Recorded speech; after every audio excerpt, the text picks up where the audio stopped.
ഒന്നാണ് പാലാഴി മദനവുമായി ബന്ധപ്പെട്ട. ഒരിക്കൽ ഇന്ദ്രന് ദുർവാസാവ് മഹർഷി അതിവിശിഷ്ടമായ ഒരു മാല സമ്മാനിച്ചു. തൻ്റെ കഴുത്തിലും ശിരസിലുമായി ധരിക്കുന്നതിന് വേണ്ടി അദ്ദേഹം അത് ആനയുടെ പുറത്ത് വെച്ചു. കിരീടമൊക്കെ എടുത്ത് മാറ്റി ധരിക്കാൻ തുടങ്ങുന്നതിന് മുമ്പ് ഈ പൂമാലയിലുള്ള തേൻ കുടിക്കാൻ വേണ്ടി കടന്നു വന്ന വണ്ട് ആനയ്ക്കൊരു ശല്യമായതുകൊണ്ട് ആന എന്ത് ചെയ്തു? തുമ്പിക്കൈ കൊണ്ടെടുത്ത് നിലത്തിട്ട് ചവിട്ടി അരച്ചു. ആന ഉദ്ദേശിച്ചത് എന്താണ്? അതിലേക്ക് വന്ന വണ്ടിനെ കൊല്ലുക എന്നുള്ളതാണ്. താൻ കൊടുത്ത സമ്മാനം തൻ്റെ മുന്നിൽ വെച്ച് അവഹേളിച്ചു എന്ന് ദുർവാസാവിന് തോന്നി. ദുർവാസാവ് വളരെ ചെറിയ കാര്യത്തിന് പോലും പെട്ടെന്ന് കോപിക്കുന്ന ആളാണ്. ദുർവാസാവ് കോപിച്ചു. ആ ദുർവാസാവിൻ്റെ കോപം നിമിത്തം ഇന്ദ്രനും ദേവന്മാർക്കും ജരാനരകൾ വന്ന് പ്രൗഢി നഷ്ടപ്പെട്ടു.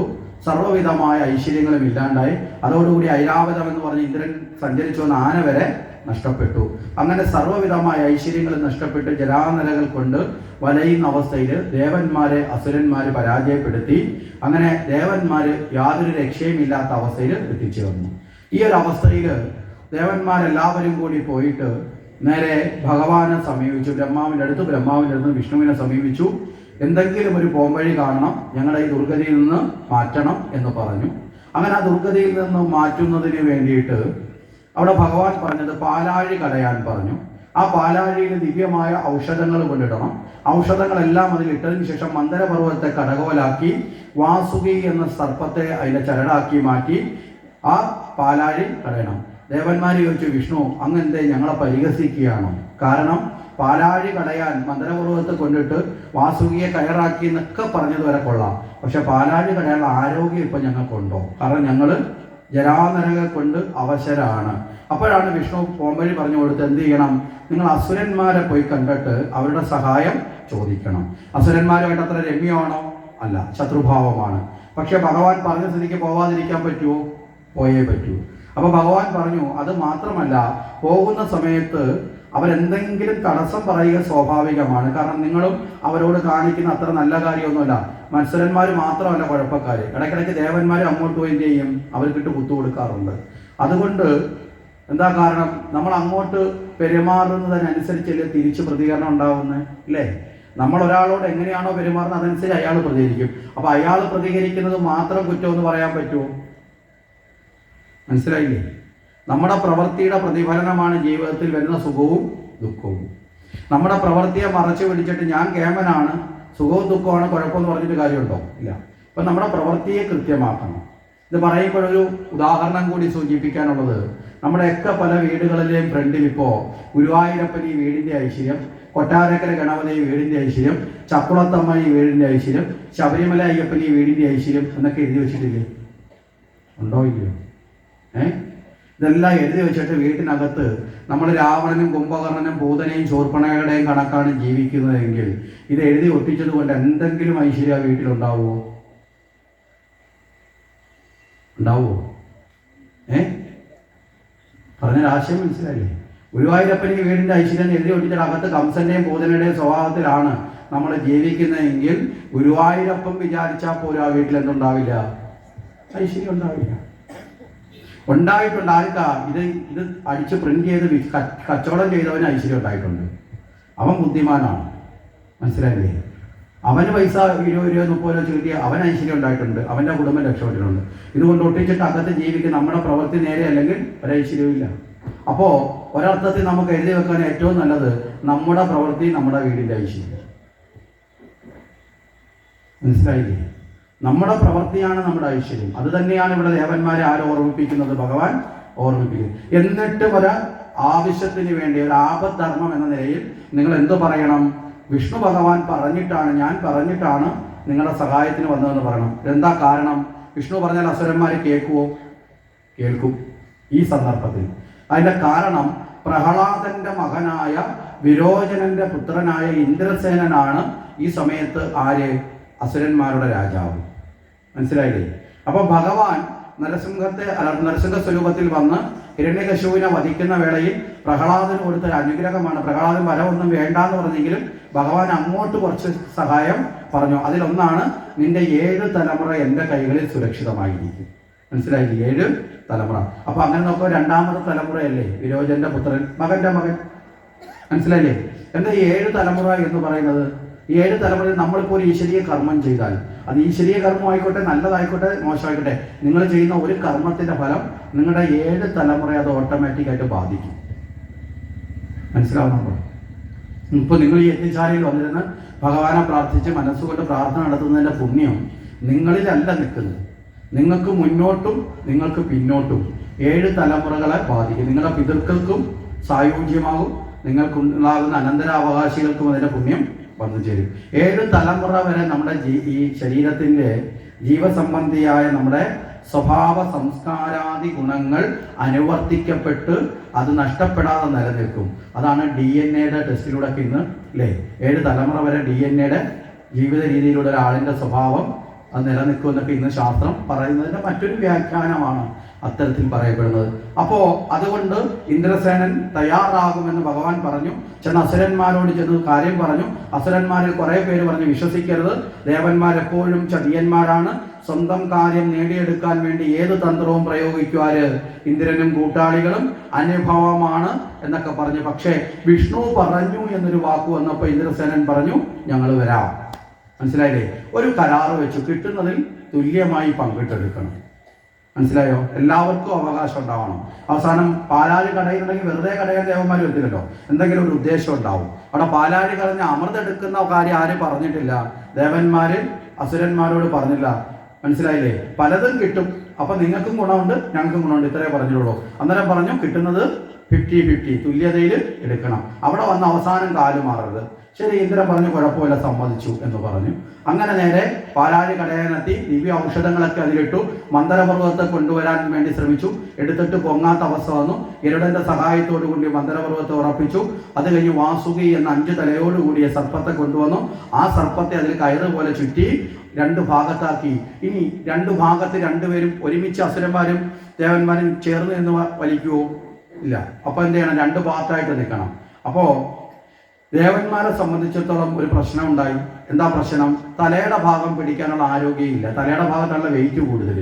പക്ഷെ തലയുടെ ഭാഗം വെയ്യാൻ ഞങ്ങൾ വാല് പിടിക്കാന്ന് പറഞ്ഞാൽ അസുരന്മാർ പറയും അത് പറ്റത്തില്ല, എന്തോ രഹസ്യമുണ്ട്, അതുകൊണ്ട് വാലി അങ്ങക്ക് വേണമെന്ന് പറയും.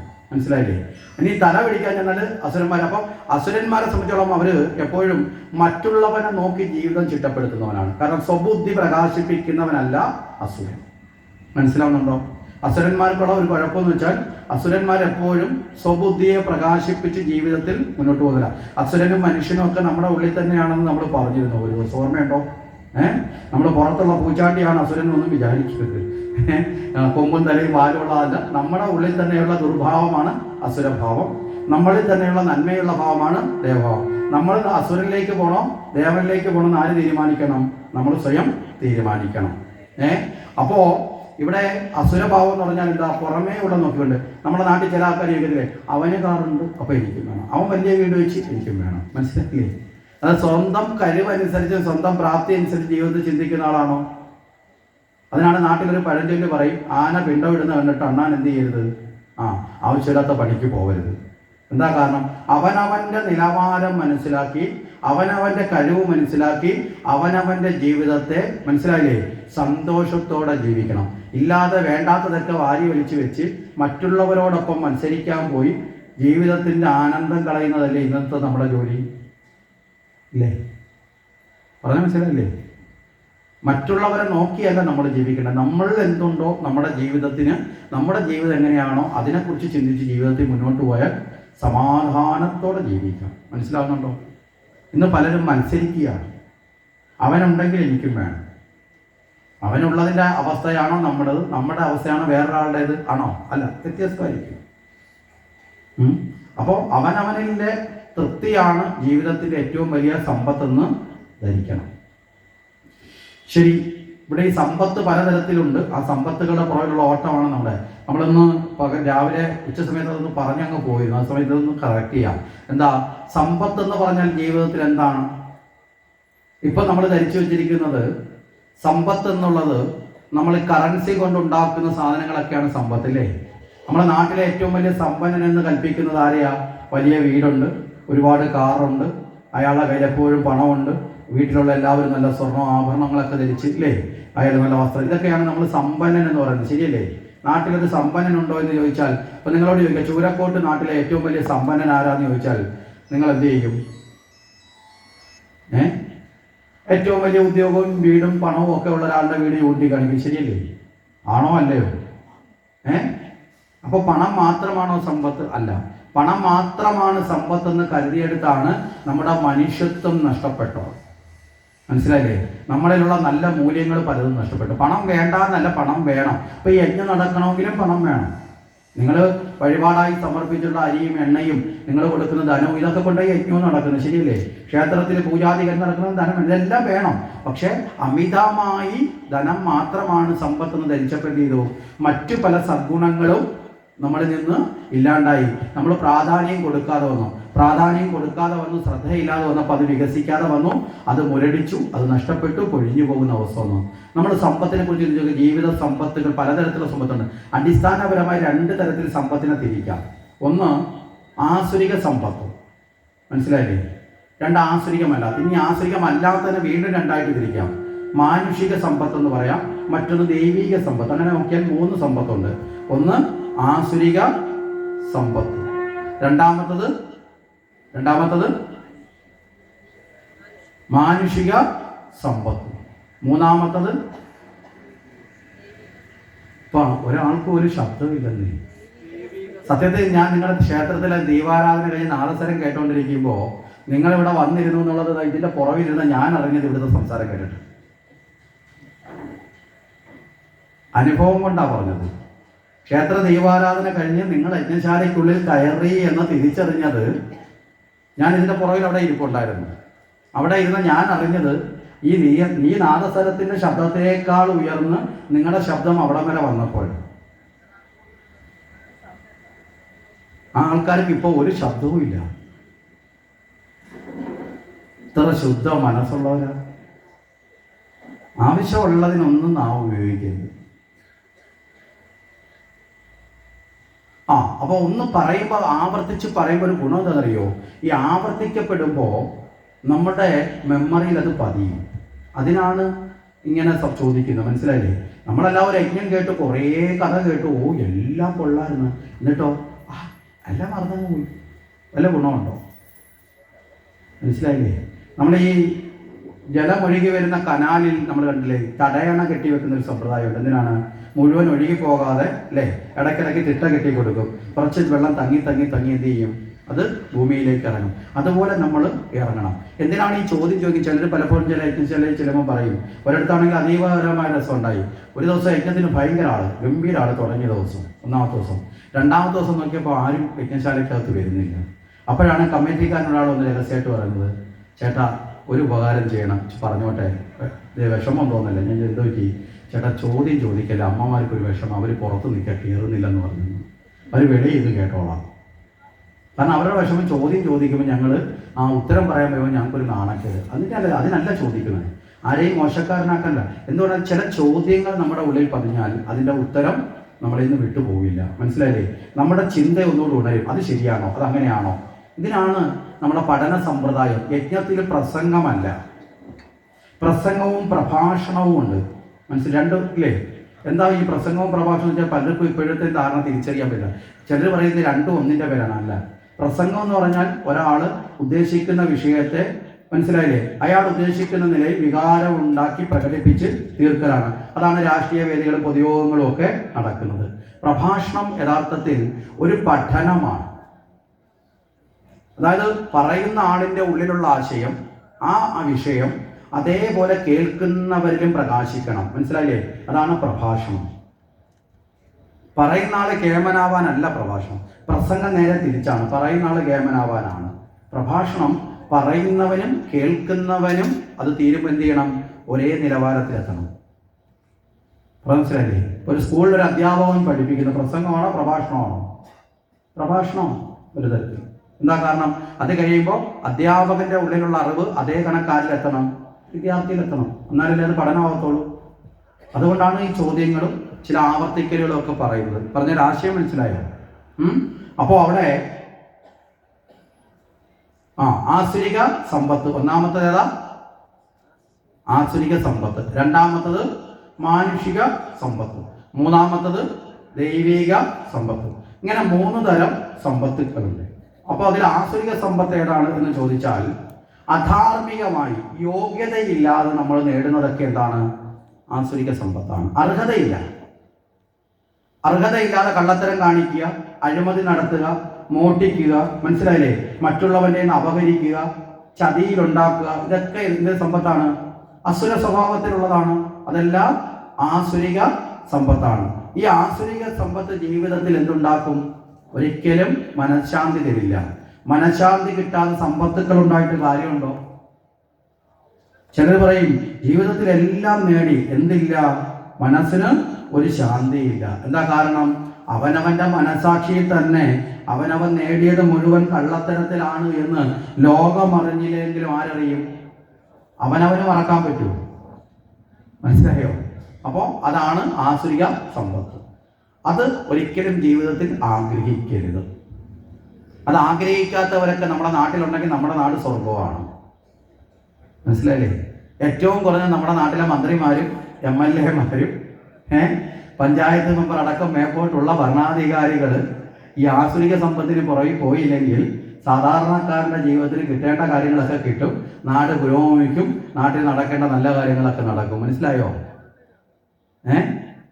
ഇതൊക്കെ ജീവിതത്തിൻ്റെ നാടിൻ്റെ നന്മയ്ക്കും പുരാണങ്ങൾ ആവശ്യമാണെന്ന് നമ്മൾ ഉറപ്പിക്കുക. ഇനി രണ്ടാമത്തെ മാനുഷിക സമ്പത്ത് എന്താണ്? അവിടെയാണ് നമ്മൾ പണമാണെന്ന് മാത്രം ധരിച്ചത്. അതുകൊണ്ട് ആസുരിക സമ്പത്തിലേക്ക് നമ്മൾ വീണു പോയിട്ടുണ്ട്. പണം നേടാൻ വേണ്ടി പല വഴികളിൽ നമ്മൾ തെറ്റായി ചിന്തിക്കും. നമ്മളൊന്ന് ചിന്തിച്ചു നോക്കേ, നല്ല മാതാപിതാക്കൾ ഒരു സമ്പത്തല്ലേ? അല്ലേ? ആണോ? ഇന്ന് വരെ നിങ്ങൾ അങ്ങനെ ചിന്തിച്ചിട്ടുണ്ടോ? അതൊരു സമ്പത്താണോ? നല്ല മക്കൾ ഒരു സമ്പത്തല്ലേ? നല്ല മക്കളെന്ന് വെച്ചാൽ എന്താ? നല്ല തടിയുണ്ട്, നല്ല നീളമുണ്ട്, കാണാൻ സുന്ദരനാണ്, ആണോ? ഒന്നുമല്ല, നല്ല സ്വഭാവം. മനസ്സിലായില്ലേ? സദ്ഗുണ സ്വഭാവമുള്ള മക്കളാണ് മാതാപിതാക്കളുടെ സമ്പത്ത്. സദ്ഗുണ സ്വഭാവമില്ലെങ്കിൽ മാതാപിതാക്കളുടെ ദുഃഖത്തിന്റെ കാരണം ആരായിരിക്കും? ആ മക്കളായിരിക്കും. മനസ്സിലായില്ലേ? അപ്പൊ സന്താനങ്ങളൊരു സമ്പത്താണ്. നല്ല ഭാര്യ സമ്പത്തല്ലേ? നല്ല ഭർത്താവ് സമ്പത്തല്ലേ? നല്ല സഹോദരന്മാർ സമ്പത്തല്ലേ? സഹോദരി സമ്പത്തല്ലേ? നല്ല അയൽക്കാർ സമ്പത്തല്ലേ? ആണോ? സംശയമുണ്ടോ? നല്ല ഭക്ഷണം ഒരു സമ്പത്തല്ലേ? നല്ല ഭക്ഷണം അല്ലെങ്കിൽ രോഗങ്ങളുണ്ടാവും, ദുഃഖങ്ങളുണ്ടാവും. നല്ല ജലം ഒരു സമ്പത്തല്ലേ? നല്ല സൂര്യപ്രകാശം ഒരു സമ്പത്തല്ലേ? നല്ല സുഹൃത്തുക്കൾ ഒരു സമ്പത്തല്ലേ? നല്ല ഗുരുനാഥന്മാരൊരു സമ്പത്തല്ലേ? നല്ല ശിഷ്യന്മാരൊരു സമ്പത്തല്ലേ? ആണോ? മനസ്സിലായില്ലേ? അങ്ങനെ നോക്കിയാൽ സമ്പത്തെന്ന് പറയുന്നത് പണം മാത്രമല്ല എന്ന് ധരിക്കണം. അനവധി സമ്പത്തുക്കളുണ്ട്. അത്തരം സമ്പത്തുക്കൾ കൂടി ജീവിതത്തിൽ വേണ്ടതാണെന്ന് ഉറപ്പിച്ചാൽ നമ്മുടെ ജീവിതം നന്നാവും. ഇനി മൂന്നാമത്തെ സമ്പത്ത് എന്ന് പറഞ്ഞാൽ എന്താ? അതാണ് ദൈവിക സമ്പത്ത്. അവിടെയാണ് ശ്രീകൃഷ്ണൻ ഗീതയിൽ വളരെ കൃത്യമായിട്ട് പറയും. നമ്മൾ ഭഗവത്ഗീത മുഴുവൻ നമ്മുടെ കുഞ്ഞുങ്ങളെ പഠിപ്പിച്ചില്ലെങ്കിലും ഭഗവത്ഗീതയിലെ 16-ാമത്തെ അധ്യായത്തിൽ ആദ്യത്തെ 3 ശ്ലോകവും അതിൻ്റെ അർത്ഥമെങ്കിലും നമ്മളെ കുഞ്ഞുങ്ങളെ പഠിപ്പിച്ചാൽ അവർ ജീവിതത്തിൽ ഒരിക്കലും പരാജയപ്പെടുന്നവരോ, ജീവിതത്തിൽ വഴിതെറ്റുന്നവരോ, ജീവിതത്തിൽ ചെറിയ കാര്യത്തിന് പോയി ആത്മഹത്യ ചെയ്യുന്നവരോ, വിഷാദ രോഗികളായോ മയക്കുമരുന്നിനോ അടിമപ്പെടുന്നവരായി മാറില്ല. ഏറ്റവും വലിയ മോട്ടിവേഷണൽ ക്ലാസ്സാണ്. ഇതൊന്നും പഠിപ്പിക്കാതാണ് നമ്മളിപ്പോൾ, മനസ്സിലായില്ലേ, വെക്കേഷനോ അല്ലാതൊക്കെ ആകുമ്പോൾ 5000-ഉം 10000-ഉം കൊടുത്ത് മക്കളെയും കൊണ്ടിപ്പോൾ രക്ഷകർത്താക്കൾ നടക്കേണ്ട മോട്ടിവേഷൻ ക്ലാസ്സിന് വിടാം. വ്യക്തിത്വ വികസനം വേണ്ട സാധനം നല്ല ഒന്നാം തരമായിട്ട് വീട്ടിൽ ഇരിപ്പുണ്ട്. നമ്മുടെ പൂർവികന്മാർ നമുക്ക് തരുള്ളൂ, അതിനെ ഉപയോഗിക്കാൻ നമുക്ക് സാധിക്കുന്നില്ല. അവിടെയാണ് 26 ഗുണങ്ങൾ. ഒരു വ്യക്തിയുടെ ജീവിതം സമഗ്രമാവണമെങ്കിൽ 26 ഗുണങ്ങൾ ഉണ്ടാകണം എന്ന് നമ്മുടെ ശാസ്ത്രം പറയുന്നത്. വളരെ കൃത്യമായിട്ട് എണ്ണി പറയാം. ആ 26 ഗുണങ്ങൾ എന്താണെന്നൊന്ന് പഠിച്ചാൽ ആ പഠിക്കുന്ന കുട്ടി, അത് മുതിർന്നവരാണെങ്കിലും, ജീവിതത്തിൽ ഇടറി വീഴില്ല. ആകെ 12 വരികളേ ഉള്ളൂ. ആ 12 വരികളിൽ നമ്മൾ പറയുക സംസ്കൃതമല്ലേ? ആണ്. പക്ഷെ അതിൻ്റെ മലയാള വ്യാഖ്യാനങ്ങളിൽ നിന്ന് അനവധിയുണ്ട്. മനസ്സിലായില്ലേ? മക്കൾ ഇത് പഠിക്കണമെങ്കിൽ എന്ത് ചെയ്യണം? ആദ്യം മാതാപിതാക്കൾ പഠിക്കണം. മാതാപിതാക്കൾ ഇത് പഠിച്ച് അത് മക്കളോട് ചർച്ച ചെയ്യണം. അപ്പോൾ അവർക്കത് പഠിക്കാൻ താല്പര്യം ഉണ്ടാവും. അവരുടെ ജീവിതത്തിൽ ആ ഗുണങ്ങൾ ഉണ്ടാവണം. ഗുണം കൊണ്ട് ജീവിതം ധന്യമാക്കിയാൽ ദുർഗുണങ്ങൾക്ക് കയറാനുള്ള അവസരം നഷ്ടപ്പെടും. പറഞ്ഞ ആശയം മനസ്സിലായില്ലേ? വേണ്ടത് കൊണ്ട് നിറച്ചാൽ വേണ്ടാത്തതിന് സ്ഥാനം ഇല്ലാതാവും. ഇതാണ് ജീവിതത്തിന്റെ ബാലൻസ്. നമ്മളൊന്നും നിറയ്ക്കാതെ നമ്മുടെ മക്കളെ സമൂഹത്തിലേക്ക് ഇറക്കി വിട്ട് നോക്കേ, വേണ്ടതും വേണ്ടാത്തതും എല്ലാം നാട്ടുകാർ നിറച്ചോളും. മനസ്സിലായില്ലേ? പ്രത്യേകിച്ച് ഈ നെഗറ്റീവിനോടായിരിക്കും കുട്ടികൾക്ക് കൂടുതൽ താല്പര്യം. നെഗറ്റീവിനോട് പെട്ടെന്ന് താല്പര്യം വരും. അപ്പൊ താല്പര്യം വരുന്ന സമയത്ത് എന്ത് ചെയ്യും? ഒളിച്ചും മറച്ചും മാതാപിതാക്കൾ അറിയാതെ നെഗറ്റീവ് ചിന്തകളും പ്രവൃത്തികളും സ്വന്തമെന്ന് കരുതും. അങ്ങനെ എന്ത് ചെയ്യും? കൂടുതൽ നെഗറ്റീവിലേക്ക് പോയി വീഴും. നേരെ മറിച്ച് നമ്മുടെ കുട്ടികളെ നമുക്ക് എവിടേക്ക് വഹിക്കാം. ഇപ്പൊ ചില മാതാപിതാക്കൾ അറിയും, അയ്യോ പുറത്തോട്ട് വിടാൻ കൊള്ളത്തില്ല, കാര്യം എന്താ, പുറത്തു പോയി കൂട്ടുകൂടിയാൽ നശിച്ചു. ആ വാക്ക് തന്നെ തെറ്റാണ്. കൂട്ടുകൂടാതെ പെരക്കാത്തിരുന്ന അതിനേക്കാളും വലിയ അപകടമോ? എന്താ കാര്യം? സൗഹൃദങ്ങളില്ലാത്ത കുട്ടികളെ വളർച്ച എന്ന് പറയുന്നത് മാനസിക വിഷാദ രോഗത്തിനടിമയായി മാറും. മനസ്സിലാവുന്നുണ്ടോ? അങ്ങനെയുള്ള കുട്ടികളിൽ ഏറിയ പങ്കുമാണ് ചെറിയൊരു ദുഃഖം വന്നാൽ അവർക്ക് തുറന്ന് സംസാരിക്കാൻ ഒരു നല്ല സുഹൃത്തില്ലാതെ വരുമ്പോൾ ആത്മഹത്യയിലേക്കോ പകരം ജീവിതത്തിൽ ഒളിച്ചോടാൻ മദ്യത്തിലേക്കോ മയക്കുമരുന്നിലേക്കൊക്കെ പോയി മാറുന്നത്. നമ്മൾ നോക്കുമ്പോൾ ലോകത്ത് ഏറ്റവും വലിയ വീരനാണ് മദ്യപാനി എന്ന് പറഞ്ഞാൽ തെറ്റാണ്. ഏറ്റവും നല്ല ഭീരുവാണ് മദ്യത്തിലേക്ക് പോകുന്നത്. മനോബലമുള്ളവൻ ഒരിക്കലും മദ്യത്തിനും മയക്കുമരുന്നിലേക്കും പോവില്ല. മനോബലമില്ലാത്ത, ജീവിതത്തെ നേരിടാൻ കഴിവില്ലാത്ത, കഴിവുകെട്ടവനായി മാറുന്നതിന്റെ തുടക്കമാണ്. മനസ്സിലായില്ലേ? ഇത് അടിക്കുമ്പോൾ പിന്നെ കിടന്ന് ഇതിന്റെ സാധനത്തിന്റെ ബലം കൊണ്ട് തുള്ളിച്ചാടുന്ന ബഹളം കാണിക്കുന്നേ ഉള്ളൂ. യഥാർത്ഥത്തിൽ ഒരു ഭീരുത്വം നിറഞ്ഞ ഒരു വ്യക്തി മാത്രമേ ദുർശീലങ്ങളിലേക്ക് പോയി വീഴുകയുള്ളൂ. അപ്പൊ നമ്മൾ എന്ത് ചെയ്യണം? ബലമുള്ളത് അവിടെയാണ് നമ്മൾ ഈ പറയുന്നത്. അവിടെയാണ് പറയുന്നത് അഭയം തത്വസംശുദ്ധി ജ്ഞാനയോഗ വ്യവസ്ഥിതി ദാനം ദമച്ച യജ്ഞസ്യ സാധ്യായസ്തവ ആർജവം അഹിംസാ സത്യമത്രോധ ത്യാഗശാന്തിരപൈശുനം ദയാഭൂതേഷു ലോലുപ്തം മാർദ്ദവം ഗരീരജാവലം തേജക്ഷമാ ധൃതിക്ഷൗജ മദ്രോഹോ നാനിമാനിത ഭവന്തി സംവദം ദേവി അഭിജാതസ്യ ഭാരത. ഇത്രയേ ഉള്ളൂ ഭഗവാന്റെ ഉപദേശത്തിന്റെ ആ ശ്ലോകം. 1 മിനിറ്റ് കൊണ്ട് തീർന്നില്ലേ? ഒറ്റ മിനിറ്റ്. 1 മിനിറ്റ് കൊണ്ട് ഒരു ജന്മം നന്നാക്കാൻ പറ്റും. നമ്മൾ ആലോചിച്ചത് എത്ര കാരുണ്യമാണ് നമ്മുടെ ഈശ്വരൻ നമുക്ക് വേണ്ടി നൽകിയിട്ടുള്ളത്. ഒറ്റ മിനിറ്റ്. ആ 1 മിനിറ്റിന്റെ ഉള്ളിലുള്ളതിനെ തിരിച്ചറിഞ്ഞാൽ നമ്മുടെ ജീവിതം ഒരു ജീവിതം തന്നെ ഏറ്റവും മഹത്വപൂർണ്ണമാക്കി മാറ്റാൻ പറ്റും.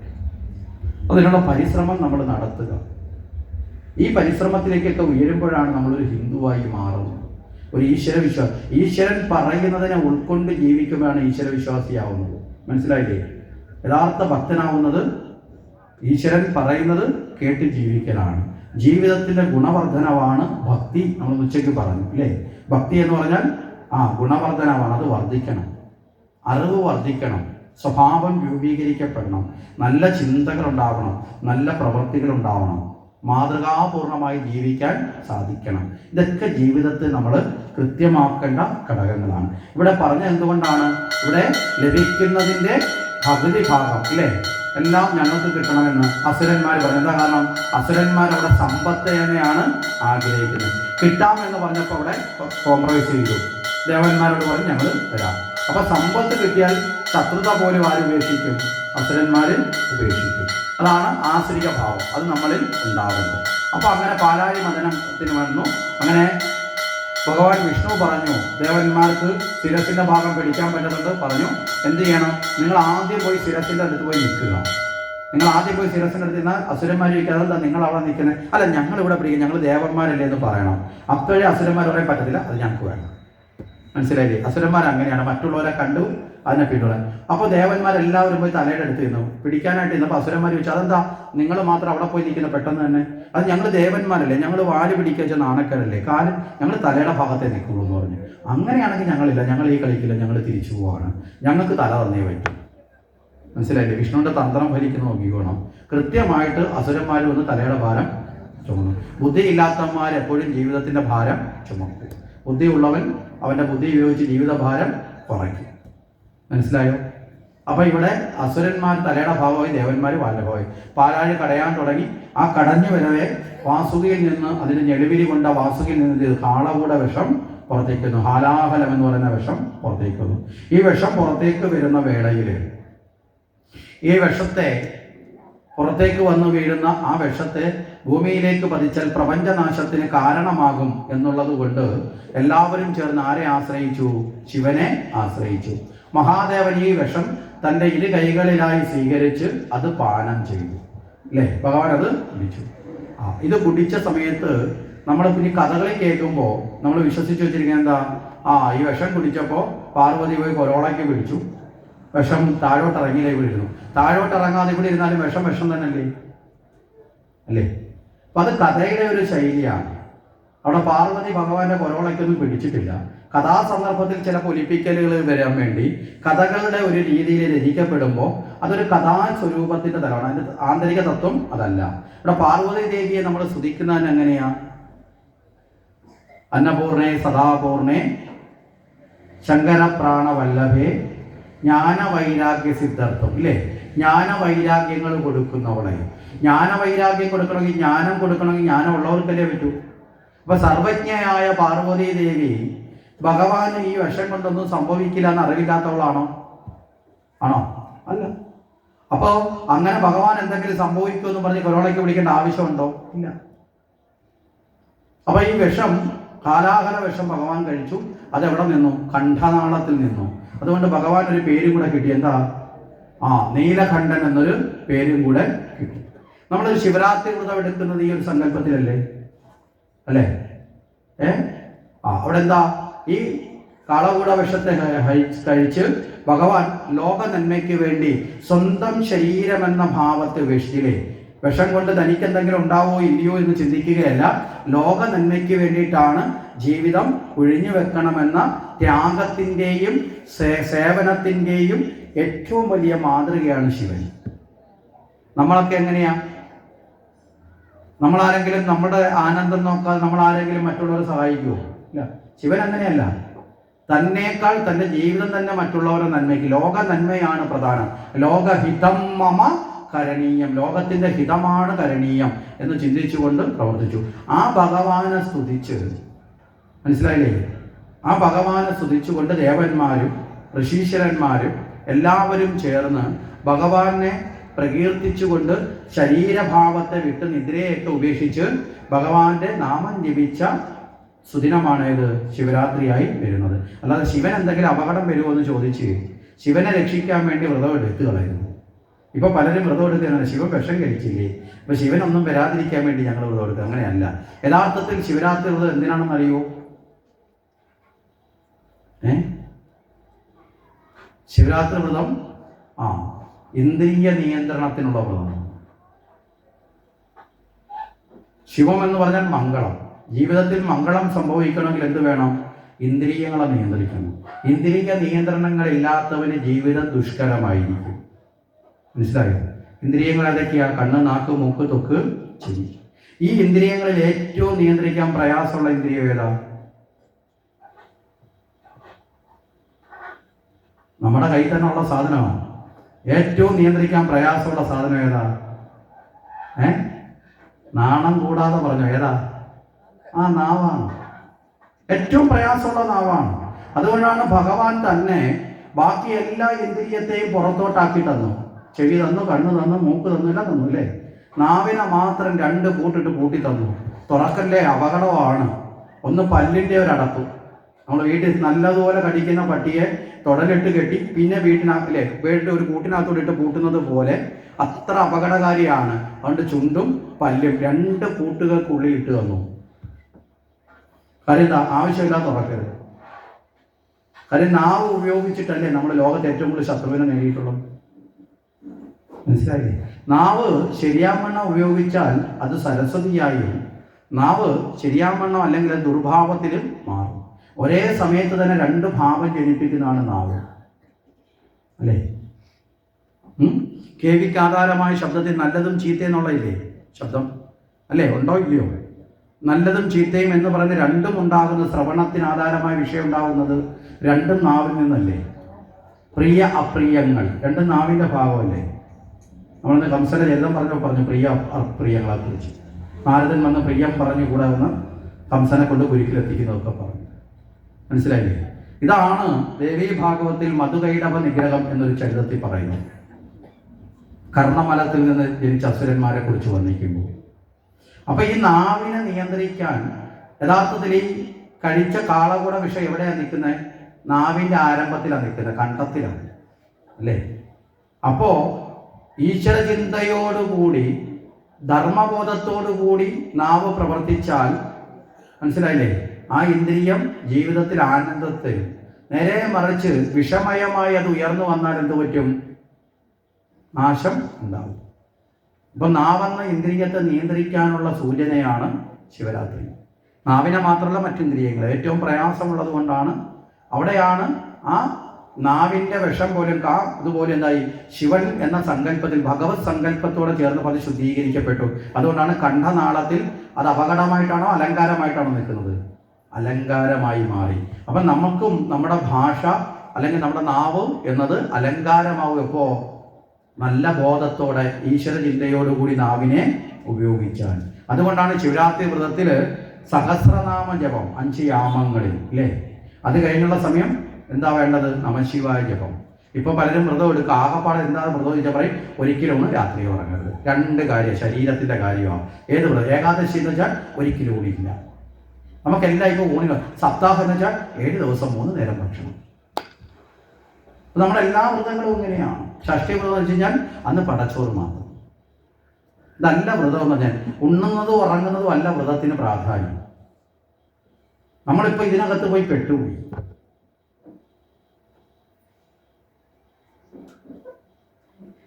പറഞ്ഞതിന്റെ ആശയം മനസ്സിലായി? അപ്പൊ അവിടെ നമ്മൾ ആ ഭഗവത് സ്മരണയോടുകൂടി നമ്മുടെ ആ ഇന്ദ്രിയങ്ങളെ നിയന്ത്രിക്കാൻ പര്യാപ്തമാണ്. അതിനാണ് ബാക്കിയുള്ള സമയത്ത് നമശിവായ നാമ ജപം എന്ന് പറയപ്പെടുന്നത്. ശരി.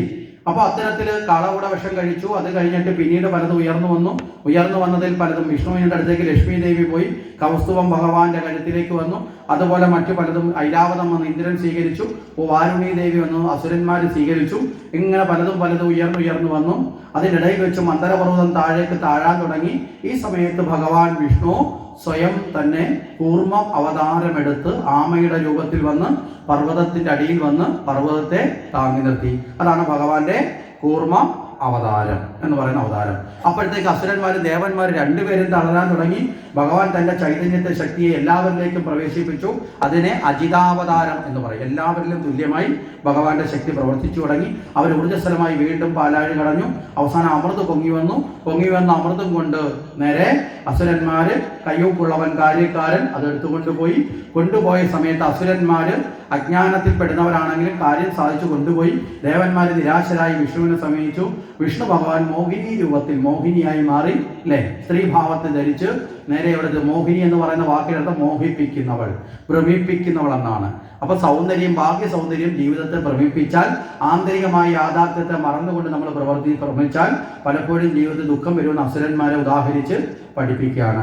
അസുരന്മാരുടെ അടുത്തേക്ക് മോഹിനി നടന്നു ചെന്നപ്പോൾ കയ്യിലിരിക്കുന്ന അമൃതിന്റെ മഹത്വം മറന്നു മോഹിനിയിൽ മോഹിച്ച സമയത്ത് മോഹിനിയെ നേടണമെന്ന ആഗ്രഹമായി. മോഹിനി പറഞ്ഞു, ഞാനും നിങ്ങളിൽ ഒരാളെ, നിങ്ങൾ വീരന്മാരാണെന്നൊക്കെ കേട്ടിട്ടുണ്ട്, നിങ്ങളെപ്പോലെയുള്ള വീരന്മാരൊരാളെ ഭാര്യയായിരിക്കാൻ എനിക്ക് വലിയ ആഗ്രഹമാണ്. ഞാൻ ഒരാളെ സെലക്ട് ചെയ്യാം. എങ്ങനെ? ഞാൻ എന്ത് ചെയ്താലും മിണ്ടാണ്ടിരിക്കണം, മനസ്സിലല്ലേ? തടസ്സം പറയാതിരുന്നാൽ ആ ആളിനെ ഞാൻ സ്വീകരിച്ചോളാം. ഓ ശരി, സമ്മതിച്ചു. കാരണം എന്താ? മോഹിനിയിൽ ഭ്രമിച്ചു കഴിഞ്ഞു. അജ്ഞാനികൾ എപ്പോഴും ബാഹ്യമായതിൽ ഭ്രമിക്കും. മനസ്സിലാവുന്നുണ്ടോ? ആന്തരികമായി ഉള്ള കാര്യത്തെ തിരിച്ചറിയാൻ ആർക്ക് സാധിക്കില്ല? അജ്ഞാനത്തിന് സാധിക്കില്ല. അപ്പൊ അതുകൊണ്ടാണ് ജ്ഞാനം ജീവിതത്തിൽ അനിവാര്യമാണ് എന്ന് പറയുന്നത്. അവസാനം മോഹിനി എന്ത് ചെയ്തു? അമൃത് മേടിച്ചു. അമൃത് കയ്യിൽ കൊടുത്ത് മോഹിനി എന്ത് ചെയ്താലും മിണ്ടരുതെന്നാണ് പറഞ്ഞേക്കുന്നത്. മനസ്സിലല്ലേ? മിണ്ടാതിരുന്നാലേ ആരെ കിട്ടൂ? മോഹിനിയെ കിട്ടൂ.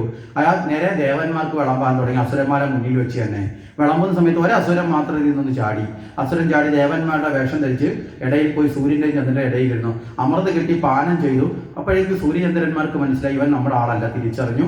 ഭഗവാനെ കാട്ടിക്കൊടുത്ത് ഭഗവാൻ സുദർശനം കൊണ്ട് കഴുത്ത് ഛേദിച്ചു കളഞ്ഞു. അതാണ് രാഹു കേതു എന്ന നിലയിലേക്ക് പറയപ്പെടുന്നത്. അത് സൂര്യനും ചന്ദ്രനും കാണിച്ചു കൊടുത്തതുകൊണ്ടാണ് രാഹു കേതുക്കൾ സൂര്യചന്ദ്രന്മാരെ വിഴുങ്ങുന്ന ഗ്രഹണ സംഭവങ്ങൾക്കൊക്കെ പറയപ്പെടുന്നത്. അപ്പോൾ അത്തരത്തിൽ കഴിഞ്ഞു. ഈ അമൃത് കയ്യിൽ കിട്ടിയ സമയത്ത് എല്ലാവർക്കും കിട്ടിക്കഴിഞ്ഞു. അസുരന്മാർക്ക് അവസാനം അമൃതം ഇല്ലാണ്ടായി. ആരും ഇല്ലാണ്ടായി? മോഹിനി ഇല്ലാണ്ടായി. അപ്പൊ അതാണ് അജ്ഞാനം. അജ്ഞാനത്തിൽ നമ്മൾ മോഹങ്ങൾക്ക് പുറകെ പോകും. അവസാനം എന്ത് സംഭവിക്കും? മോഹിച്ചതും ഇല്ല, കയ്യിലിരുന്നതും ഇല്ല. മനസ്സിലാവുന്നുണ്ടോ? ഈ അവസ്ഥയിലേക്ക് എത്തപ്പെടും. അപ്പൊ ഇവിടെ പറഞ്ഞു വന്നത് കൂർമാവതാരം, അല്ലേ? പ്രധാനവതാണല്ലോ. അസുരന്മാരെ നമുക്കിവിടെ വിട്ടേക്കാം. അപ്പൊ കൂർമാവതാരമാണ്. ആ കൂർമാവതാരത്തിന് എന്തെങ്കിലും പ്രാധാന്യം നമ്മുടെ ജീവിതത്തിൽ പാലാഴി മദനത്തിൽ അല്ലാതെയുണ്ടോ? ഇതിനെ ഭഗവാൻ ഈ പന്നിയും കൂർമ്മമായിട്ടൊക്കെ അവതരിക്കുന്നത് എന്തിനാ കൂർമ്മമായി അവതരിച്ച് കാണിക്കുന്നത്? പാലാഴി മദനം എന്ന കഥ, കടല് കടഞ്ഞ കഥ പണ്ടുള്ളത്. ഇപ്പം നമ്മുടെ ജീവിതത്തിൽ നമ്മുടെ ഉള്ളിൽ നടക്കേണ്ട കർമ്മമാണ് എന്ന് നമ്മൾ തിരിച്ചറിയണം. നമ്മുടെ ജീവിതം തന്നെ ഒരു പാലാഴി പോലെയാണ്, സാഗരം പോലെ. ഇടയ്ക്കിടയ്ക്ക് ചുഴിയുണ്ടാവും, ഇടയ്ക്കിടയ്ക്ക് ശാന്തമായിരിക്കും. അല്ലേ? അങ്ങനെയല്ലേ ജീവിതം? ഇപ്പോൾ ഇവിടെ ഇരിക്കുന്ന ശാന്തത തന്നെ ആയിരിക്കും അരമണിക്കൂർ കഴിഞ്ഞ് ആരെങ്കിലും എന്തെങ്കിലും നിങ്ങളെക്കുറിച്ച് പറഞ്ഞു എന്ന് കേട്ടാൽ? ആണോ? വീട്ടിൽ ചെല്ലുമ്പോൾ ആരെങ്കിലും സുഖമില്ല എന്ന് കേട്ടാൽ പിന്നെ ഈ അവസ്ഥയായിരിക്കുമോ? ആണോ? മാറിക്കൊണ്ടിരിക്കും, അനുനിമിഷം മാറിക്കൊണ്ടിരിക്കുന്നതാണ്. ഒരു കടലിനെ പോലെ ഏത് സമയത്തും പ്രക്ഷുബ്ധമാകാവുന്നതും ശാന്തമാകാവുന്നതും അലയിളക്കമുണ്ടാകുന്നതും ചുഴി തീർക്കുന്നതുമാണ് ജീവിതം. അങ്ങനെയുള്ള ജീവിതത്തിൽ സദ്ഗുണങ്ങളാകുന്ന ജ്ഞാനങ്ങൾ നിക്ഷേപിക്കണം. അതാണ് ഔഷധങ്ങൾ നിക്ഷേപിച്ചത്. അത് കഴിഞ്ഞിട്ട് അവിടെ എന്ത് ചെയ്യണം? ബുദ്ധിയെ ഉയർത്തി നിർത്തണം. അതാണ് മന്ദരപർവ്വതം. മനസ്സിലായില്ലേ? അവിടെ വാസുകി എന്ന കയറുകൊണ്ട് അതിനെ ബന്ധിപ്പിക്കണം. മനസ്സിനെ ബുദ്ധിയിൽ ബന്ധിപ്പിച്ച് നിർത്തണം, വിട്ടുപോകാതെ. കാര്യം മനസ്സെന്ന് പറയുന്നത് എപ്പോഴും ഓടിപ്പോകാൻ ആഗ്രഹിക്കുന്ന മനസ്സ് ഏതിൻ്റെ പുറകിലാണ് ഓടുന്നത്? ഇന്ദ്രിയങ്ങളുടെ പുറകിൽ. കണ്ണുകൊണ്ട് കാണുമ്പോൾ അതിൻ്റെ പുറകിൽ പോകും, കാതുകൊണ്ട് കേൾക്കുന്നതിൻ്റെ പുറകിൽ പോകും, നാവ് കൊണ്ട് രുചിച്ചാൽ അതിൻ്റെ പുറകിൽ പോകും. പോകില്ലേ? ഇപ്പം നിങ്ങൾ ഇവിടെ ഇരിക്കുന്ന സമയത്ത് നല്ല ഏതെങ്കിലും ഒരു മണം മൂക്കിലടിച്ചു നോക്കി ഇവിടെ ഇരുന്നോണ്ട് പറയില്ല അവിടെ. മനസ്സിലായില്ലേ? ഇന്നത് വേവിക്കുന്നുണ്ടെന്ന്. ആ നിമിഷം പിന്നെ നിങ്ങളുടെ മനസ്സ് അവിടുത്തെ അടുക്കളയിൽ ചെല്ലത്തില്ലേ? പോകത്തില്ലേ? പോകും. മനസ്സങ്ങനെയാണ്. മനസ്സിനെക്കുറിച്ച് സ്വാമി വിവേകാനന്ദൻ വളരെ രസകരമായി വിശദീകരിക്കുന്നുണ്ട്. മനസ്സ് എങ്ങനെയാണെന്ന് വെച്ചാൽ അദ്ദേഹം പറയും, സദാ വികൃതിയായ കുട്ടിക്കുരങ്ങ്. സദാ വികൃതിയായ കുട്ടിക്കുരങ്ങ്. കുട്ടിക്കുരങ്ങന്മാർ തന്നെ വികൃതിയാണ്. പിന്നെ സദാ വികൃതി എന്ന് വെച്ചാൽ എന്താ? നമ്മൾ ചില വീട്ടിലെ കുട്ടികളോട് പറയുന്നത് മഹാഗുരുത്തം കെട്ടവനാണ്. അതെന്താ? സാധാരണ ഉള്ളതിനേക്കാൾ കൂടുതലായിരിക്കും ഡോസ്. അങ്ങനെയുള്ളൊരു കുട്ടിക്കുരങ്ങൻ അല്പം മദ്യം കൂടി കഴിച്ചാൽ എന്തായിരിക്കും അവസ്ഥ? നമ്മുടെയൊക്കെ നാട്ടിൽ രാവിലെ കോട്ടും ടൈയും ഒക്കെ കിട്ടി ജെന്റിൽമാന്മാരായി പോകുന്നവർ അല്പം അടിച്ചു കഴിഞ്ഞാൽ തിരിച്ചു വരുന്ന അവസ്ഥ നമ്മൾ കാണുന്നില്ലേ? ഇന്ന് വരെ ഡാൻസ് പഠിക്കാത്തവരെ ഭരതനാട്യം കുച്ചിപ്പുടിയൊക്കെ കളിച്ചാൽ വീട്ടിലേക്ക് വരുന്നത് നമ്മൾ കാണുന്നുണ്ട്. പോകുന്ന ഭാവത്തിന്റെ വിപരീതമായിരിക്കും വരുന്നത്.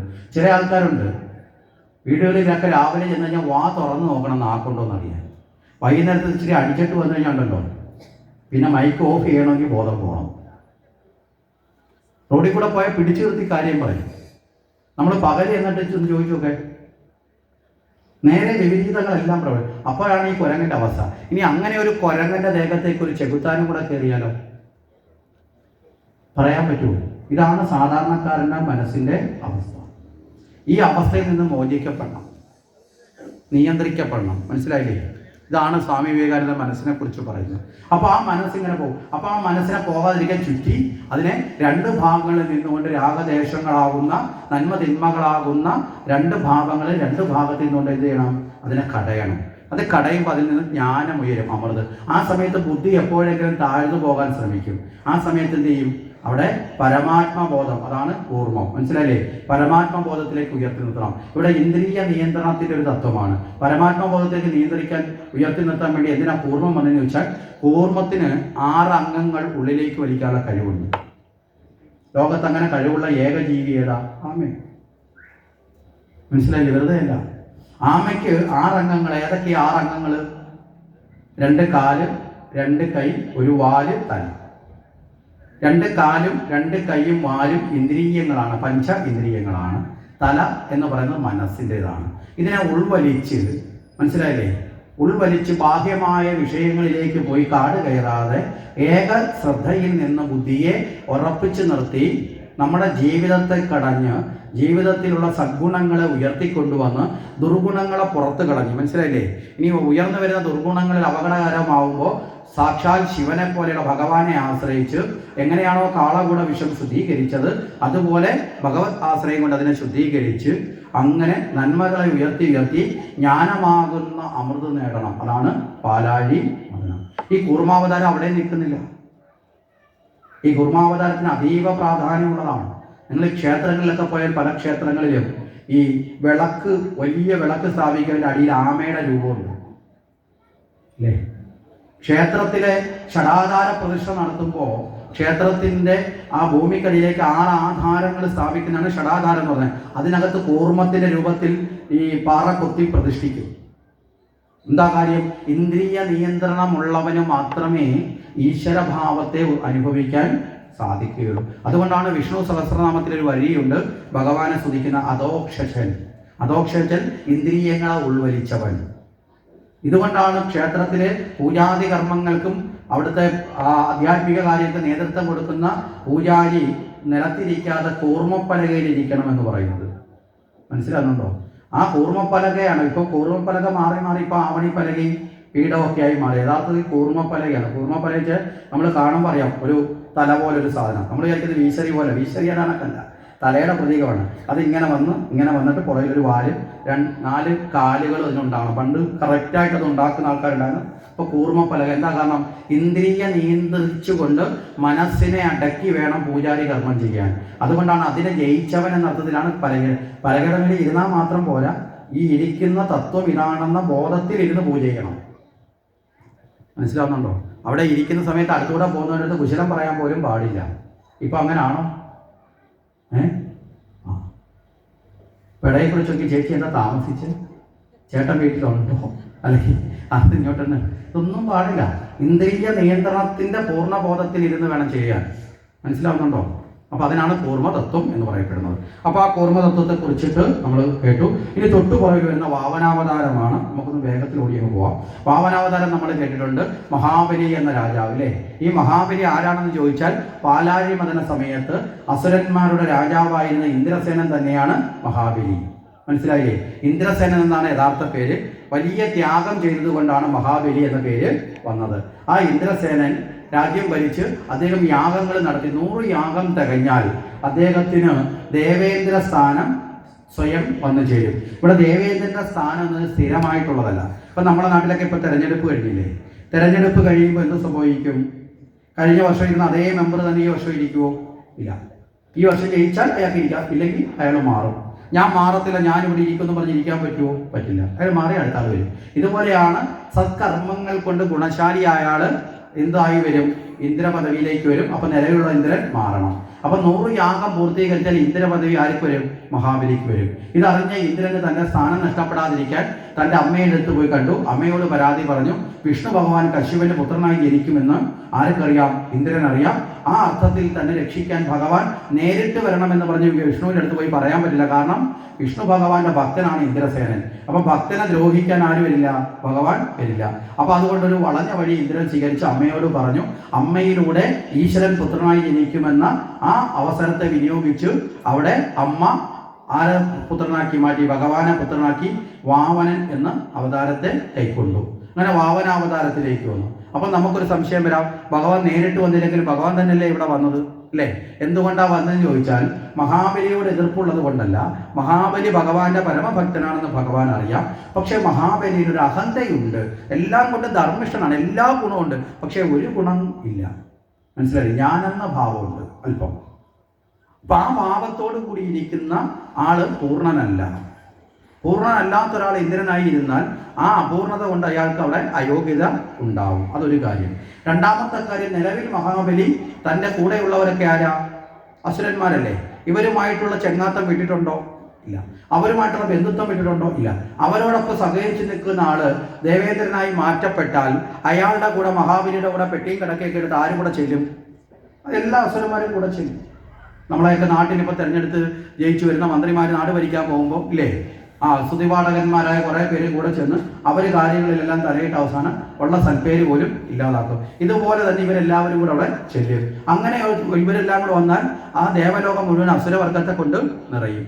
ഈ മഹാബലി നല്ല ആളാണ്, പക്ഷെ കൂടെ വരുന്നവരൊക്കെ നല്ല ആൾക്കാർ അല്ല. അപ്പൊ അവരുടെ പ്രവൃത്തി കൊണ്ട് അവിടെ ദുഷിക്കും. അപ്പൊ ഇവരിൽ നിന്ന് ആരെ അകറ്റണം? മഹാബലിയെ അകറ്റണം. മനസ്സിലായില്ലേ? ഇവരിൽ നിന്ന് വേർപെടുത്തി മഹാബലിയുടെ ഞാനെന്ന ഭാവത്തെ കളഞ്ഞ് ശുദ്ധീകരിച്ച് ഇന്ദ്ര പദവിയിലേക്ക് തന്നെ എത്തിക്കണം. ഇതാണ് ഭഗവാന്റെ ആഗ്രഹം. അതിനുള്ള വഴിയായിട്ടാണ് വാമനായി വന്നു മഹാബലിയുടെ അടുത്തിരുന്നു. എന്ത് വേണമെന്ന് ചോദിച്ചു. ആ സമയത്ത് മഹാബലി ചോദിച്ചതിന് മറുപടിയായി വാമനൻ എന്തു പറഞ്ഞു? എന്താ പറഞ്ഞേ? പറഞ്ഞോ? 3 അടി മണ്ണ്. ഇതെല്ലാവരും ധരിച്ചു വെച്ചിരിക്കണം. അതൊരു തെറ്റായ ധാരണയാണ്. 3 അടി മണ്ണ് അല്ല ചോദിച്ചത്. നമ്മൾ പറഞ്ഞു മുഹൂർത്തം 3 തവണ പകർത്തി എഴുതിയാൽ മൂത്രമായി മാറും എന്നൊരു ചൊല്ലുണ്ട്. ഓരോരുത്തർ പറഞ്ഞു വരുമ്പോൾ യഥാർത്ഥ സാധനം മാറി വേറെ ഒന്നായി തീരും. അതാണ് പറഞ്ഞൊരു അർത്ഥം, വേറെ അർത്ഥത്തിൽ എടുക്കണ്ട. മനസ്സിലായില്ലേ? മുഹൂർത്തം എന്ന് ആദ്യം എഴുതി, രണ്ടാമത് എഴുതിയ ഇച്ചിരി അക്ഷരത്തിൽ ഏതെങ്കിലുമൊക്കെ കുറഞ്ഞു, അവന് വേറെ അക്ഷരമാക്കി, അടുത്തവൻ വേറെ ഒന്നാക്കി, അവസാനം വന്ന് അഞ്ചാമത്തവൻ എഴുതിയപ്പോൾ എന്തുവാണെന്ന് എഴുതിയെന്ന് ചോദിച്ചാൽ മൂത്രം. അത് എഴുതുമ്പോഴും പറയുമ്പോഴും അങ്ങനെയാണ്. അതുകൊണ്ടാണ് നമ്മൾ പറയുന്നത് പരദൂഷണം കേൾക്കരുത്. ഒരുവൻ കണ്ടൊരു കാര്യം അവൻ വേറെടുത്തോണ്ട് എന്ന് പറയുമ്പോൾ മാറ്റം വരും. മനസ്സിലായില്ലേ? അവൻ വേറെടുത്തോണ്ട് ചെല്ലുമ്പോൾ മാറ്റം വരും. അവസാനം അഞ്ചാമത്തെ ആൾ വന്ന് നമ്മളടുത്ത് പറഞ്ഞാൽ യഥാർത്ഥത്തിൽ ഉണ്ടായ വിഷയത്തിന്റെ വിപരീതമായിരിക്കും. നിങ്ങൾക്ക് അറിയണമെങ്കിൽ ഈ സാധാരണ കുട്ടികളുടെ ഇടയിലൊക്കെ കളിക്കുന്ന ഒരു കളിയുണ്ട്, സന്ദേശം കൈമാറുമെന്ന് പറയും. ഈ കാര്യം ബോധ്യപ്പെടുത്താൻ വേണ്ടി ഒരു 10 കുട്ടികളെ നിരത്തി നിർത്തിയിട്ട് ആദ്യത്തെ കുട്ടിയോട് നിങ്ങളൊരു സെന്റൻസ് പറഞ്ഞു കൊടുക്കുക. രാവണൻ സീതയെ കട്ടുകൊണ്ടുപോയി, ശ്രീരാമൻ വാനരന്മാരോടൊപ്പം ചെന്ന് സാഗരത്തിൽ പാലമുണ്ടാക്കി രാവണനെ വധിച്ചു. ഒന്നാമത്തെ ആളിനോട് പറഞ്ഞ് രണ്ടാമത്തെ ആളിനോട് വരുമ്പോൾ ഇതിന് മാറ്റം വരും. വാനരന്മാരോട് പോയി എന്നുള്ളതൊക്കെ ചിലപ്പോൾ മാറും. മനസ്സിലായില്ലേ? പാലം പണിഞ്ഞതിന് പകരം റോഡ് വന്നൊന്നായി. ഇത് അടുത്ത ആളിനോട് പറഞ്ഞു ഏറ്റവും അവസാനം വരുമ്പോൾ മിക്കവാറും അഞ്ചാമത്തെ ആളിന് അല്ലെ 10ാമത്തെ ആളിനോട് ആദ്യം പറഞ്ഞ ആൾ കേട്ട് പറഞ്ഞ് നിന്റെ അടുത്ത് വന്നതെന്ന് ഉറക്കെ പറയാൻ പറഞ്ഞാൽ നിങ്ങൾ ഞെട്ടിപ്പോവും. അവസാനം പറയുന്ന മിക്കവാറും രാമൻ സീതയെ കട്ടുകൊണ്ടുപോയെന്നായിരിക്കും. മനസ്സിലായില്ലേ? ഇതുകൊണ്ടാണ് ഇങ്ങനെ പറഞ്ഞ് കേൾക്കുന്ന വാക്കുകൾ വിശ്വസിക്കരുത്, പരദൂഷണത്തിന് ചെവി കൊടുക്കരുത്, യാഥാർത്ഥ്യങ്ങൾ ആവില്ല. അപ്പൊ ഇവിടെ യഥാർത്ഥത്തിൽ എന്താ ചോദിച്ചാൽ മണ്ണല്ല. മണ്ണാണെങ്കിൽ വാമനൻ യഥാർത്ഥത്തിൽ തന്റെ 3 കാലും മണ്ണിൽ തന്നെ വെക്കണ്ടേ? ഭഗവാൻ മണ്ണാണ് ചോദിച്ചെങ്കിൽ 3 കാലും മണ്ണിൽ തന്നെ വെക്കണ്ടേ? വേണോ വേണ്ടയോ? വെച്ചോ അങ്ങനെ. അപ്പം പറഞ്ഞ വാക്കനുസരിച്ച് പ്രവർത്തിച്ചില്ലെങ്കിൽ ഏറ്റവും വലിയ മോശക്കാരനായിട്ട് ഭഗവാൻ മാറില്ലേ? ഭഗവാൻ പറഞ്ഞത് തൻ്റെ 3 പാദങ്ങൾ വെക്കാനുള്ള സ്ഥലമാണ്. മണ്ണിനല്ല മഹത്വം, ഭഗവാന്റെ പാദത്തിനാണ് മഹത്വം. അല്ലേ? മണ്ണിനാണോ മഹത്വം, ഭഗവാന്റെ പാദത്തിനാണോ? പാദമഹാത്മ്യമാണത്. ഭഗവത് പാദങ്ങളുടെ മഹത്വത്തെയാണ് അവതാരത്തിലൂടെ കാണിക്കുന്നത്. തൻ്റെ 3 പാദം വെക്കാനുള്ള സ്ഥലം. മഹാബലി ആദ്യം പറഞ്ഞു, നീ വലിയ കാര്യമൊക്കെ ചോദിക്കുക, ഈ ചെറിയ കാര്യം ചോദിക്കുന്നത് ഞാൻ രാജ്യം തരാം, കൊട്ടാരം തരാം, നിനക്ക് അനവധി സമ്പത്ത് തരാം, ഇതൊന്നും എനിക്ക് വേണ്ട. ആഗ്രഹങ്ങൾ അതീതമായിട്ട് ആഗ്രഹങ്ങളിൽ പെടുമ്പോഴാണ് നമുക്ക് പലതും വേണമെന്ന് തോന്നുന്നത്. അവിടെ നമുക്കൊരിക്കലും മനസ്സിന് 10 കിട്ടുമ്പോൾ 100 വേണമെന്ന്, 100 കിട്ടിയാൽ സഹസ്രം വേണമെന്നിങ്ങനെയുള്ള മോഹങ്ങൾ വന്ന് ആർത്തി മൂത്ത് അത്യാഗ്രഹിയായി അല്ലേ മനഃശാന്തി ഇല്ലാത്തവരായി മാറും. തൃപ്തിയാണ് ജീവിതത്തിന്റെ ഐശ്വര്യം. അവിടെ എന്ത് പറഞ്ഞു വാമനൻ? ഞാൻ തൃപ്തനാണ്, എനിക്ക് വേണ്ടത് മതി. മനസ്സിലായില്ലേ? നിനക്ക് എന്ത് തരാം കഴിവുണ്ട് എന്നുള്ളതല്ല എൻ്റെ പ്രശ്നം, എനിക്ക് എന്ത് വേണം എന്നതാണ് ജീവിതത്തിലെ പ്രധാനം. പറഞ്ഞ ആശയം മനസ്സിലായില്ലേ? നമുക്കെന്ത് വേണം എന്ന് ഡിസൈൻ ചെയ്യാത്തത് കൊണ്ടാണ് നമുക്കെല്ലാം വേണമെന്നുള്ള മോഹത്തിൽ നമ്മൾ കയറി ഓടുന്നത്. എന്തെങ്കിലും കിട്ടുന്നതെന്ന് ചോദിച്ചാൽ കിട്ടുന്നതുമില്ല, എന്നാൽ എല്ലാത്തിൻ്റെയും പുറകിൽ ഓടുന്നുണ്ട്. ആദ്യം നമ്മൾ ഡിസൈൻ ചെയ്യണം, നമുക്കെന്ത് വേണം, അത് അർഹമുള്ളതാണോ അർഹമല്ലാത്തതാണോ എന്ന് ചിന്തിക്കണം. അർഹമുള്ളതാണെങ്കിൽ അതിനെ പിന്തുടരണം, അർഹതയില്ലാത്തതാണെങ്കിൽ അതിനെ ഉപേക്ഷിച്ചിരണം. ഇതാണ് ആഗ്രഹ വിമുക്തിക്കുള്ള മാർഗം. അപ്പോ 3 പാദം വെക്കാനുള്ള സ്ഥലം. അവസാനം മഹാബലി പറഞ്ഞു സമ്മതിച്ചു. അപ്പോഴത്തേക്ക് നേരെ ആകാശം മുട്ട വളർന്നു എന്നൊക്കെ പറയും. എന്താ ആകാശം മുട്ട വെച്ചാൽ ഭഗവാന്റെ മഹത്വത്തെയാണിത് കാട്ടുന്നത്. മനസ്സിലല്ലേ? ഭഗവാന്റെ മഹത്വം ഏതെങ്കിലും സ്ഥലത്ത് ഒതുങ്ങുന്നതാണോ? അല്ല, അത് വളരെ ശ്രേഷ്ഠമാണ്. ആ മഹത്വപൂർണമായ ഭാവത്തിലേക്ക് എത്തി. അവിടെ ശുക്രാചാര്യര് തടയാൻ ശ്രമിച്ചിട്ടും ആ മഹാബലി തന്റെ ദാനത്തിൽ ഉറച്ചിരുന്നു. ആ ദാനകർമ്മത്തിൽ ഇവിടെ എന്താ ശുക്രാചാര്യൻ ആ സമയത്ത് പറയും, ഒരു ചെറിയ കോല് കൊണ്ട് കുത്തുന്ന സമയത്ത് ശുക്രാചാര്യ കണ്ണിന്റെ കാഴ്ച എന്നൊക്കെ പുരാണത്തിൽ പറയും. അതിന്റെ അർത്ഥം എന്താ? ശുക്രാചാര്യർക്ക് ദ്വൈതഭാവമുണ്ട്, അസുരനും ദേവനും എന്ന ഭാവമുണ്ട്. ശുക്രാചാര്യൻ യഥാർത്ഥത്തിൽ ആരാന്ന് ചോദിച്ചാൽ ദേവ ഗുരുവായ ബൃഹസ്പതിയുടെ അനിയൻ തന്നെ, സഹോദരൻ തന്നെയാണ്. മനസ്സിലായില്ലേ? അപ്പൊ ഇവർ 2 സഹോദരന്മാർ, ദേവഗുരു അസുരഗുരു. എന്താ കാരണം? നമ്മളിലുള്ള നന്മ തിന്മ പോലെ തന്നെയാണ് ഇവർ 2 പേരും. മനസ്സിലല്ലേ? നന്മയും തിന്മയും ഒരിടത്തിൽ നമ്മളിൽ തന്നെ സഹോദരന്മാരാണ് ഉള്ളിലുള്ളതാണ്. അപ്പൊ നന്മയെ നമ്മൾ തിരിച്ചത് തിന്മയെ ഇല്ലാതാക്കണം. ഇവിടെ 2 എന്ന ഭാവമുണ്ട്. 2 എന്ന ഭാവം ആരില്ലാതാക്കി? ഭഗവാൻ ഇല്ലാതാക്കി. അതാണ് ഒരു കണ്ണ് കുത്തി. കണ്ണെന്ന് വെച്ചാൽ കാഴ്ചയില്ലേ? 2 കാണുന്നത് ഒന്നാണ്. ഏകത്വമാർന്ന ഭാവമാണ് ഈശ്വരതത്വം എന്ന് ബോധിപ്പിച്ചു. അത് കഴിഞ്ഞിട്ട് നേരെ ആ ദാനധർമാദികൾ ചെയ്യാൻ തയ്യാറായി. ആദ്യത്തെ പാദം കൊണ്ട് മഹാബലി ഇതുവരെ നേടിയത് മുഴുവനും കളഞ്ഞു. മനസ്സിലായോ? 2ാമത്തെ പാദം കൊണ്ട് ഇനി നേടാൻ എന്തൊക്കെ ഇനി അവശേഷിക്കുന്നുണ്ടോ അത് വളർന്നു. ഇത് 2 കഴിഞ്ഞാൽ ഈ ലോകത്ത് ഇനി എന്തെങ്കിലും അവശേഷിക്കുന്നുണ്ടോ? നമ്മുടെ ജീവിതമാണെന്ന് നോക്കുക. ഭഗവാൻ നമ്മുടെ ജീവിതത്തെ 3 പാദം വെച്ച് അളക്കാൻ വന്നു. ആദ്യത്തെ പാദം കൊണ്ട് നമ്മൾ നേടിയത് മുഴുവൻ അളന്നു. രണ്ടാമത്തെ പാദം കൊണ്ട് നമ്മൾ ഇനി നേടാൻ എന്തൊക്കെ അവശേഷിക്കുന്നു അത് വളർന്നു. പിന്നെ എന്തെങ്കിലും അവശേഷിക്കുന്നുണ്ടോ? ഉണ്ടോ? ഉണ്ട്. ഞാനെന്ന ഭാവം. ഈ ലോകം നമുക്ക് രണ്ട് തരത്തിലാണ് പ്രാഥമികമായി തിരിച്ചാൽ. ഒന്ന് നേടിയതും നേടാത്തതും. ശരിയല്ലേ? ഈ ലോകത്തല്ലാതെ വേറൊന്നുമില്ല. നമ്മൾ നേടിയത് കുറേയുണ്ട്, നേടാത്തത് ഒത്തിരിയുണ്ട്. ഒത്തിരിയോ കൂടുതലല്ല. ചിലപ്പോൾ കൂടി നേടിയതായിരിക്കും കൂടുതൽ, ചിലപ്പോൾ നേടാത്തതായിരിക്കും കുറവ്. ചിലർക്ക് തിരിച്ചായിരിക്കും, നേടിയത് കുറവും നേടാത്തത് കൂടുതൽ. എന്തായാലും രണ്ടായി തിരിക്കാം അല്ലേ? നേടിയതും നേടാത്തതും. ഈ നേടിയതും നേടാത്തതും എന്തിനെ ആധാരമാക്കിയിട്ടാണ്? ഞാനെന്നതിനെ, ഞാനല്ലേ നേടിയത്.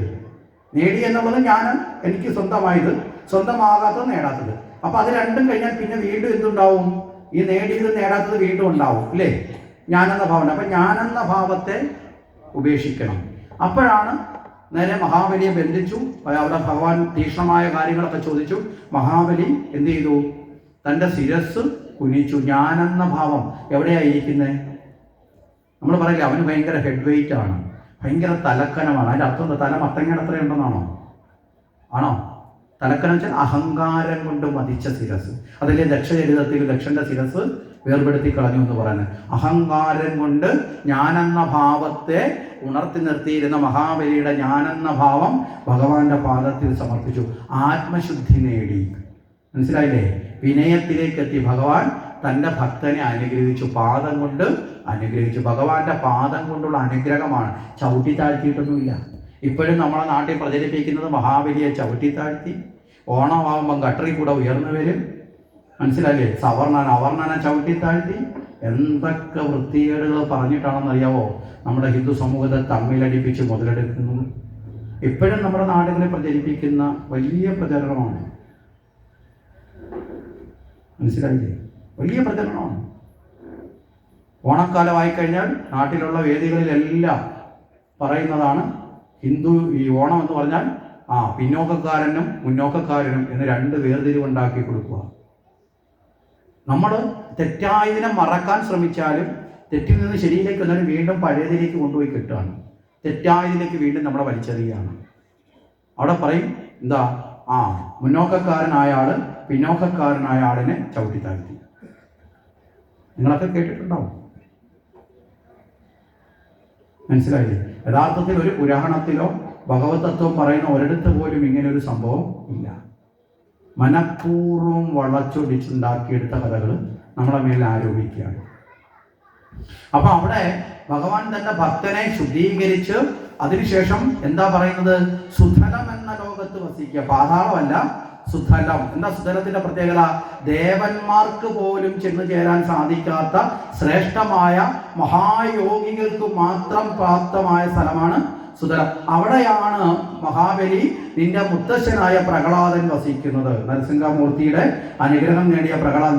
ഈ പ്രഹ്ലാദൻ ഇതേ സമയത്ത് വരുന്നുണ്ട്. മഹാബലിയും വാമനനും തമ്മിൽ ഒത്തുചേരുന്നത് കാണാൻ തൻ്റെ കൊച്ചുമകനെ ഭഗവാൻ അനുഗ്രഹിക്കുന്ന കാണാൻ ആരും വരുന്നുണ്ട്? കൈകൂപ്പി പ്രഹ്ലാദൻ വരുന്നുണ്ട്. ആ പ്രഹ്ലാദനാണ് ഒപ്പം കൂട്ടിക്കൊണ്ടു പോകുന്നു. അത് കഴിഞ്ഞ് പറയും അവിടെ എത്തി അസുരന്മാരുമായിട്ടുള്ള ബന്ധം വിച്ഛേദിച്ചില്ലേ, സുതലത്തിലേക്ക് പോയല്ലോ.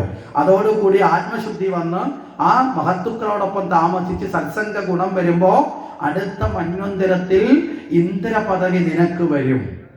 മനസ്സിലായില്ലേ? ഇന്ദ്രപദവിന്ന് വഞ്ചിച്ചതല്ല, ഇന്ദ്രപദവി കിട്ടാനുള്ള യോഗ്യതയിലേക്ക് ശുദ്ധീകരിച്ചതാണ് ഭഗവാൻ. ഇതാണ് വാമന അവതാരം. നമ്മൾ അങ്ങനെയാണ് വാമനാവതാരത്തെ കൊള്ളുന്നത് എന്ന് നമ്മൾ സങ്കല്പിക്കുക.